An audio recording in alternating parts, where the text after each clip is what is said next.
बापू एक जगह मारो प्रोग्राम एक बापू ने मैंने फोन किया, माया भाई कुंभ में जाना है, वहां बड़ा भंडारा करना है, इसलिए भंडारे के लिए एक डायरा रखना है, आपके डायरे में बहुत रुपया उड़ते हैं।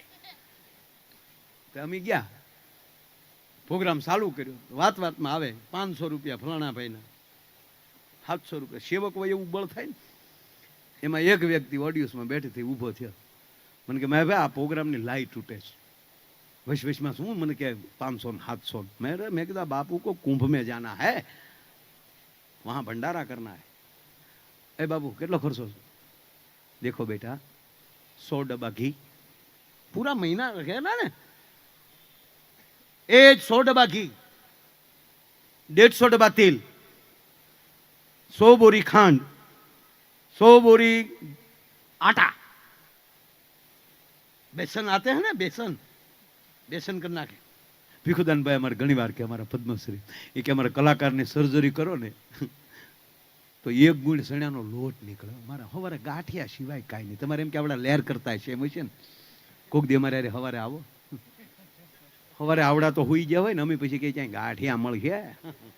એક જણો અત્તર સોપડવા આવ્યો ને તે મને અત્તરનો ફાયો આપ્યો, નાકમાં નાખો, કાનમાં, નાકમાં કાનમાં એમને ઊંઘે નાક તો કાનનામાં હું કામ એ ફાયો નાખતા? મને સાહેબ અમુક સમજાતું જ નથી। તમે વિશ્વમાં વયા જાઓ, ગુજરાતી ભાષાની બહાર બીજી ભાષા બોલાતી જ નથી, અને આપણા હું કામ ઢીલા પડે? ભલે આ ડોક્ટરો બધા અંગ્રેજી ભણ્યા હોય પણ બાપુ બોલે છે તો ગુજરાતી જ છે, લેંગ્વેજ તો ગુજરાતી જ છે। દાખલા તરીકે અંગ્રેજીમાં કયો કમ હિયર, તો કતો કલમનો જ ને, એબીસીડી જાય ક આવતો કયો એમાં તો કે આવે, ઈવડા ઈ કે આને ક કહેવાનો, મ ક મ તો માયાભાઈ નો ને, મરચાનો જ મન, એમાં તો એમ છે બોલવું ગુજરાતી જ પડે, એટલે હું સમજીને અંગ્રેજી ન પડ્યો, આમ મન રાજી રાખી લઉં, પછી ભણજો બધા। હિયર હ તો હળનો જ ને, એમાં તો યાદ છે, 1-2 લીટર વચમાં આડો, ઈવડા એમ કે છે કે આને હ કહેવાનું, ફોન PHO પણ ફતો ફાનસ નો જ ને, અને મને હજી નથી સમજાતું આ લોકો એફ કાઢ્યો શું કામ? એટલે ગુજરાતી ભાષાની બહાર કઈ વસ્તુ છે જ નહીં। મૂળ વાત કહું સાહેબ, હકારાત્મકતા આવી જાય। કેવા કેવામાં આ રામદેવ બાબા લઈ આવ્યા તમને કોઈ યોગા, હે આખી દુનિયા હવાના ભરમાં પતંજલિ યોગ સાહેબ ખૂણામાં પડ્યોથી મહાપુરુષે યોગ દિવસ ઉજવવા માટે વિશ્વને મજબૂર કરી દીધા। કેવા કેવા મહાપુરુષો આવતા જાય છે, કોઈનો કાર્યક્રમ મોડો નથી થતો બાપુ, જ્યાં જાય ત્યાં નગર મરી જાય મેં ટ્રેક્ટરની લારીઓમાં ડાયરા કરીને, મારે એ ઢોળલે બેઠા રે મોર, પછી એક જ ગાય ઉતારા ઓરડા મેડીના મોર, હું કામ કારણ કે ભાડ્યા જ નહોતા। તમારે એક જગ્યાએ બનેલું બાપુ, ટ્રેક્ટરની લારીમાં તેજ અમારું, અને એ લારી વાળો હતો ને આગળ બેઠો ને ઓલા આયોજક એક ભાઈ હતા ને ખબર નહીં આ કોની લારી છે, ને ઓલો આગળ બેઠો હતો ને ઊભો કર્યો, હાલે પાછળ ગયા એમ બેહવા જો હાસુ કા પ્રોગ્રામ બગાડી છે, બોલો કે થાય એ કરી લે ને, બોલો ટ્રેક્ટર લઈ આવ્યો ને સીધો હુક જ માર્યો, અમને ખબર ન પડી કે અમે કપા ભરવા આવ્યા પ્રોગ્રામ કરવા આવ્યા। અરે બાપુ એકવાર અમે એક ભાઈના ખરેખરે ગયા ને, ખરેખર જાય એટલે આપણે પૂછવાનું ને, અને ઓલા 1 મહિનો આપણે 15 દી જેટલા દી ખરેખર હાલે ત્યાં સુધી એની જ વાત કરવાની, અને આપણે પૂછવું જ પડે કે દાદાને શું તકલીફ, એટલે એ બેળે આમ આમ લડીને વાત કરે, આમ દાદાને કાંઈ નહીં, મમ્મીએ એમ તો જગાડ્યા ખીચડી ખવડાવી, વેણ મેં ભાંગવા, એટલે દાદાને કઈ તકલીફ છે, આમ બોલવામાં કોઈ ફેર પડતો નથી, લાવ્યા ડોક્ટર પાસે, બસ હવા જાગ્યા હતા દાદા। પણ આને અમે પૂછ્યું ને, અમે ખરેખર ગયા અહીંયા જુદું હતું, અમે પૂછ્યું, હું કહું દાદા કેમ કરતા ગુજરી ગયા? મને કે માયા ભાઈ યોગા કરતા કરતા। અરે મેં કીધું યોગથી રોગ વયો જાય? મને કે આમાં દાદા વયા ગયા। અરે મેં કીધું હોય? મને કે હોય નહીં, બાળી આવ્યા 3 દી પહેલા, શું હોય? અરે મેં કીધું યોગ કરતા? મને કે રોજ યોગે સીડ્યા હતા। આ ઉંમર મેં અમે ઘણીવાર કીધું કે બાપા હવે રહેવા જો, ઉંમર થઈ ગઈ છે, ખાઈ પીને જલસા કરો. પણ રામદેવ બાબાને બસ સવારમાં 5:30 ટીવીની સામે બેસી જાય અને જેમ રામદેવ બાબા વળ ખાય એમ બાપા ખાય. રામદેવ બાબા કરે બાપા એક કફ નીકળ્યો, બાયું ખીજાણ્યું, કેટલાક પોતા મારવા, આમ આખા થૂકો ને થૂકતો નથી, કપાલ ભાતી છે. કે પણ કપાલ ભાતી છે, પણ અમારી પીતું બગડે એટલું. એટલે કે બાપા હમણાં અગાશી માંથી બેઠા એ પકડીને દાંત કાઢજો. બે ઘર બાલ્કનીઓ ભરી છે. ઓલા તો વૈયા ગયા, બારીયું બંધ કરીને હોઈ જાય કે આને રોજ ન ચાલે. મારા બાપ તમને અભિનંદન વાલા, તમે અમારા શું કહેવાય વીઆઈપી ગેસ્ટ છો, એટલા બાલ્કનીમાં કોઈ નથી. Thank you. ક્યારેક આ બાજુ આવો ત્યારે બાપા સા પાણી મને પાજો લઈ જાયજો. ના ના બાપા, ખાલી કહું તમને ધન્યવાદ. નાના નાના બાળકો પણ બેઠા.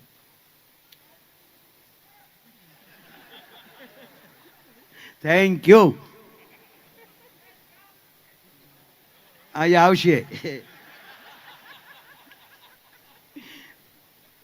પણ આવડા આ બાબાનો કરકરોત મને પૂરો કરી લેવા ગયો. એટલે કીધું કે યોગ કરતા કરતા તે એમના રામદેવ બાબા હામાં કે હવારમાં બેસી જાય, જેમ રામદેવ બાબા કહે એમ કરે ને. એમાં રામદેવ બાબાએ કીધું કે પદ્માસન લગાય. મને કે મારા ભાઈ દાદાના ટાટિયા સેન્ટિંગના હરિયા જેવા વેળા વળે નહીં, પણ કડાકો કરીને પદ્માસન મારી દીધું. આજે લે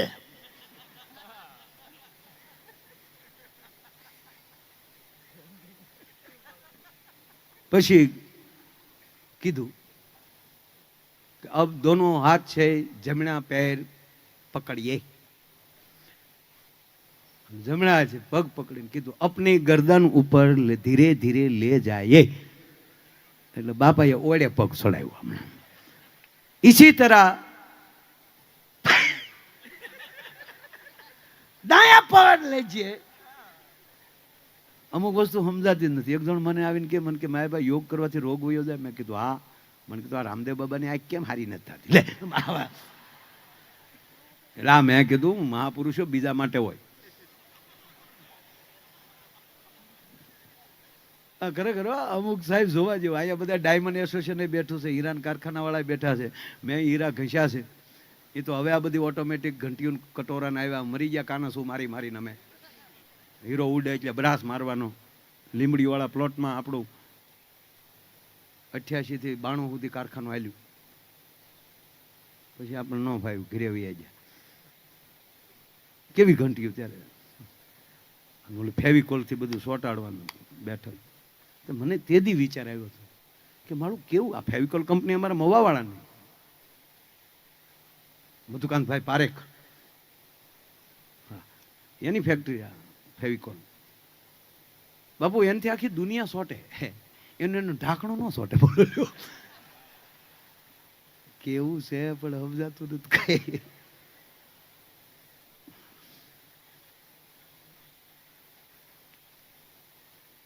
અને પછી એને બીજો પગ ચડાવ્યો, કડાક દિન ચડાવી દીધો. દોનો હાથ કા ટેકા દે દો. અને 2 હાથના ટેકા દીધા.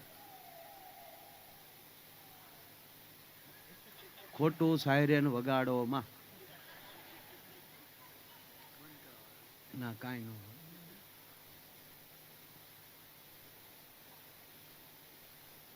આપણે હળવું બોલશું. મૂળ વાત. પછી કીધું રામદેવ બાબાએ ઊંડો શ્વાસ લ્યો. અને એને એટલો ઊંડો શ્વાસ લીધો કે માયાભાઈ ઊંડો શ્વાસ લીધો તો બાપાની આંખી બંધ થઈ ગઈ. ત્યાં લાઈટ વહી ગઈ. લાઈટ આવી તો બાપો વયો ગયો. મારો કહેવાનો સૂર એ છે બાપ કે આજ આરોગ્ય માટે આવો રૂડો જ્યારે અવસર છે, આવો આનંદ છે, અને એમાંય મેં કીધું એમ કે આવી જ્યારે લહેર છે ત્યારે આપ બધાય જ્યારે આ કાર્યક્રમમાં પધાર્યા છો એટલે બહેનોની મૂળ વાત કે છોકરાને ભણાવવાનું. હમણાં મારી નિશાળમાં એક વાલી આવ્યા. અમારા આચાર્યને કીધું 1 વર્ષ આ મારા છોકરાને તમારી સ્કૂલમાં મૂક્યો છે, કાંઈ ફેર નથી પડ્યો. આચાર્ય કે ફેર ન પડે તો માયા એની નિહાળ ન કરે. હું વાત કરો વડીલ, કયા ક્લાસમાં છોકરો છે? લઈ આવ્યા, ઓલા પટાવાળાને લઈ આવ્યા, લઈ આવ્યા. આ છોકરો તમારે? હા, પૂછો. ફેર પડે જ. તો ઓલા વાલીએ કીધું તમે જ પૂછો ને સાહેબ. એટલે અમારા આચાર્યએ પૂછ્યું, બોલ બેટા 40 માં 40 નાખી તો કેટલા થાય? કે 40 માં 40 નાખીએ તો હેરી થાય.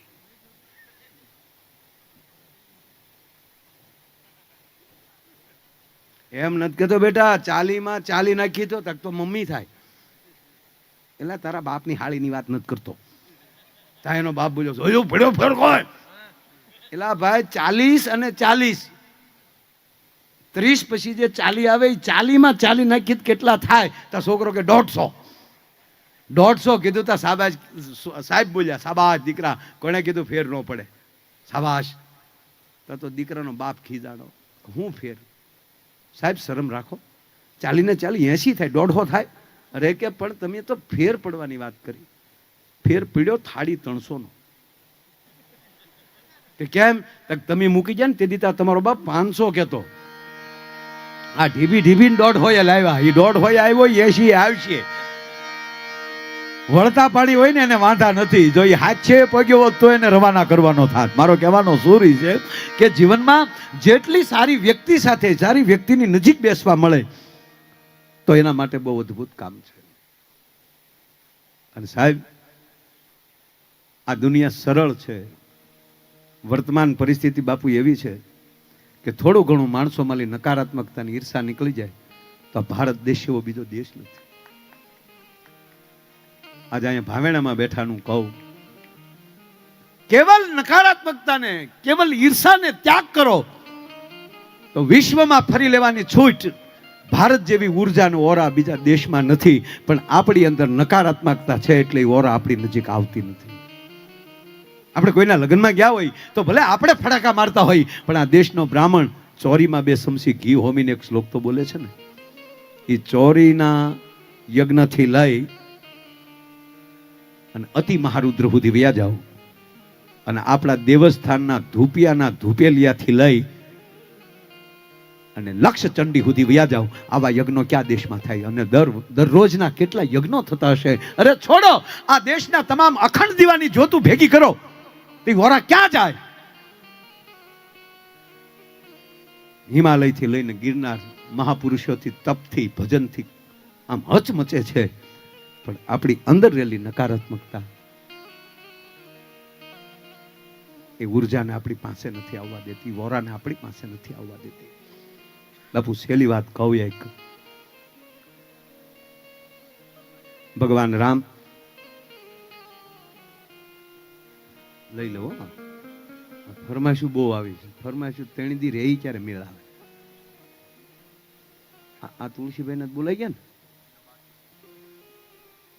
તુલસીભાઈ ને બોલાઈ ગયા છતાં પાછો બોલી જાઉં. 1,11,000 તુલસીભાઈ પટેલ પીપળિયા તાળીના ગળાથી વધાવો બોલાઈ ગયા છે એકવાર. મને યાદ હોય ને, ફાળો તો બહુ અહીંયા રાખી.